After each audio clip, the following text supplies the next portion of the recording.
বল, এই যে মসজিদ কমিটির যে আলাপ আলোচনা হইতাছে, এখানে সভাপতিটা কিন্তু যে কোনো বিনিময়ে আমি চাই।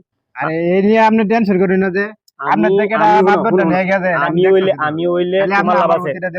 তোমারে তো আমি সেক্রেটারি রিপোর্টটা দিয়াম, খালি আমারটা দেবেন যে পরে আমি এটা খাওয়া এটা হইলো বানায়ো। আচ্ছা ঠিক আছে, এই কার করে মাসুদ ভাই আইতাছে।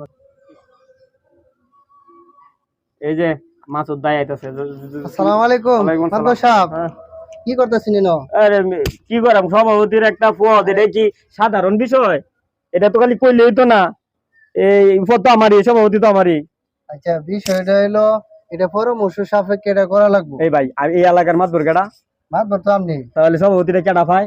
এখন পরামর্শ কইরা যার রাইব হেই সভাপতি হইব। তুমি আমার সাপোর্টে তা হো, আমি তোমারে সেক্রেটারিটা দেমনি। আরে ভাই, এটা তো অনৈতিক কাজ হইলো। নীতির তুমি যাও যাও, এই লোক লয়ে যাও, লোক লয়ে এটা আচ্ছা, লোক লাগে কি? আমরা মসজিদের ইমাম সাহেব ডাক দেই। ইমাম সাহেবই তো ইমাম সাহেব কি সব বুঝে? ইমাম সাহেব এটা সলিউশন দিব। ইমাম সাহেব কি সব বুঝে? ইমাম সাহেব যাও, তোমার ইমাম সাহেব লয়ে হোক, তোমার ইমাম সাহেব কি কয় দি শুনি। আচ্ছা আচ্ছা ঠিক আছে তে মাতবর সাহেব, তাইলে আমি ইমাম সাহেবরে নিয়ে আসি। ইমাম সাহেব হুজুর, যাও, তোমার ইমাম সাহেব কি করে দেখি, যাও তোমার কাজটা তুমি করো। গ্রামের মাতবর আমি, আর ইমাম সাহেব। আসসালামু আলাইকুম হুজুর। আচ্ছা, আমাদের মসজিদ কমিটি নিয়ে একটু ইয়া হইতাছে, কোরআন হাদিস থেকে যদি একটু সলিউশন দিতেন। আসেন। এই যে মসজিদ কমিটি নতুন করে গঠন হইতেছে। জি। আচ্ছা, কি সমস্যা না তাহলে?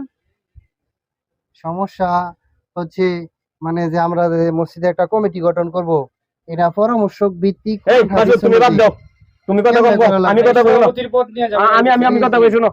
তোমারটা বাদ দাও, এই তোমারটা বাদ দাও মিয়া। আমি বলি, এই গ্রামের মাতবর আমি, এই গ্রামের প্রভাবশালী আমি। এই অনুযায়ী এই মসজিদের সভাপতির পদটা আমার লাগবো, আমি চাই। আমার লাগবো মানে আমি এটার উপযুক্ত, এছাড়া কেউ উপযুক্ত না। ভাই শুনেন, সভাপতি হওয়ার জন্য কি কি গুণ থাকা দরকার এগুলো আগে থাকতে হবে। একজন মানুষের মধ্যে এই গুণাবলী যদি থাকে, তাহলে তাই সে সভাপতি উপযুক্ত হইতে পারে।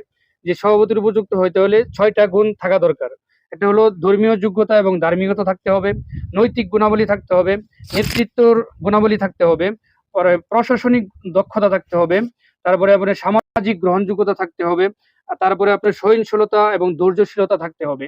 এই 6টা গুণাবলী যদি কোনো মানুষের মধ্যে থাকে, সেই তখন একটা মসজিদের সভাপতি হইতে পারে। ভাইজান বুঝতে পারছেন এখন? এখন আমার একটাই তো নাই গিয়া, এটা হলো যে প্রশাসনী এড়া নাই গিয়া, এছাড়া তো আমি তো নামাজ পড়ি।